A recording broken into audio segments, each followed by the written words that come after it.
name is Elizabeth Hodgson. I'm a regional vegetable specialist with the Eastern New York Commercial Horticulture Program.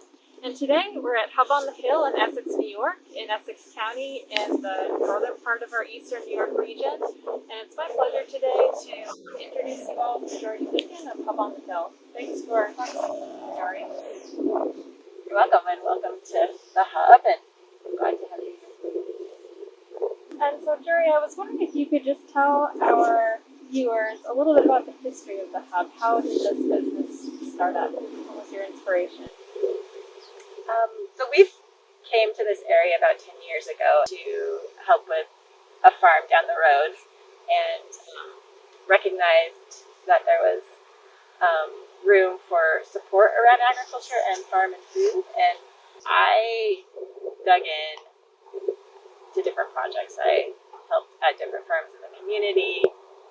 I helped bring a commercial kitchen down the road at the local Grange Hall with the idea in mind of community processing and bringing people together around food and utilizing the products and the food that our local farmers are growing. And with that project, I recognized a gap for extending the season in a larger scale commercial kitchen.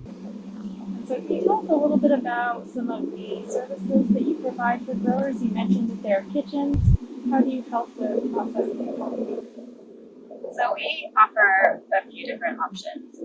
We have a certified kitchen. Independent producers or users can come in and just rent the kitchen out. We rent it hourly or have different types of relationships with different producers. We also offer co-packing. So we have staff who will process products for individuals, and then so that they can bring it in and retail them or put them in their farm stores or at the farmers market. We also have shared storage space, so we have cold storage and dry storage, freezer storage that either people can rent or exchange for the service. And we also have group buying. So another part of our mission is to help just get out more local food. One service we've provided starting about 3 years ago was delivery service and distribution. So we work with aggregating and fulfilling the orders and transporting them to the institutions, schools, the market, and to the general consumers as well. So we'll take CSA shares and drop them off, or orders for restaurants from farms, with a focus on, supporting our local and regional food system. So say, for example, a vegetable grower has a surplus of cucumbers during the summer and they are looking for a kitchen space to make pickles. How would they go about approaching the Hub and then taking advantage of some of the services that you provide? Great question. That happens a lot with us, and we work differently with different producers, but often we will get an email to our Hub account and they will let us know what they have, and we can arrange for a time. We have a shared Google Calendar. Depending on the product and its end result, it requires different types of processing. So if it's going into a retail sale, and if it's a shelf-stable product, it has a processing requirement, and it has to be in a 20C kitchen with someone who has a certified processing license. So either the personal producer or user can attain that license, or we offer co-packing under that. And so those cucumbers could come in to us and we could co-pack for them and turn around, and we will process, and we'll either pay for the cucumbers outright, or we do sort of an exchange of, we take one portion of the end product and return one portion back to the producer. So some of the pickles and jams and canned products that we see in the store, are some of those part of that payment that you get from growers and the trade with using the kitchen space? Exactly, yeah. Yep. So in that case, some of the product will be accepted as payment and you'll put the Hub label on it, and then the rest of the product, the grower can use their own labeling and then put that product into their farm stand. That's right. Yeah. I know that a lot of farms go to a graphic designer to help with designing their farm's logo and label. Is that a service that the Hub can help with as well? We can definitely help with sourcing that.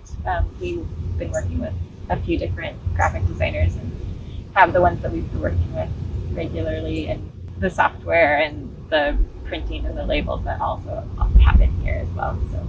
Okay. So that would be stickers and labels for produce bags and jars, and help with choice of packaging as well. Yes, yeah, and it mostly just because we know what has been working for us, and then we're able to do bulk buying on a lot of those materials. Another common question I get from agricultural producers is what it takes to set up a commercial kitchen and get the appropriate licensing. I'm just curious if you have any advice for people who are interested in doing that. Sure. It's developing a relationship with the ag and markets, because that is the entity, the regulating body. When we first established the Hub, we curated a informational site about all of the stuff that we did. And we created this resource so that we could share with people who are interested in starting. I would also recommend checking out different facilities as well to see what they offer.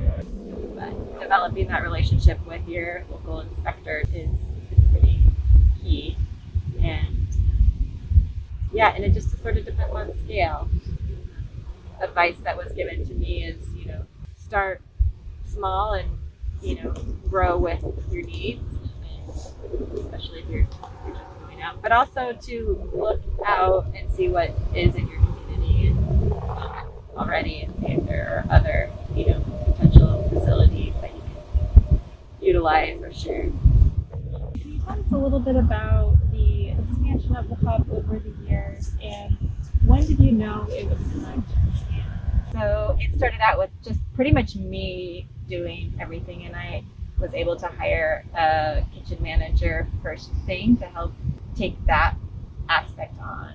And we've naturally grown to sort of the need of the community and the facility. And when we recognized that our human labor and our spaces were getting pushed, we were like, okay, we're ready for the next step. And then we recognized the restraints in our facility, and we're like, okay, now let's look to expand our freezer storage, or look to what might make the most sense in continuing our goal of helping to get food out there in our community. So some of our future plans involve continuing to network with different organizations who increase food access within our community, whether that's expanding our markets a little bit further,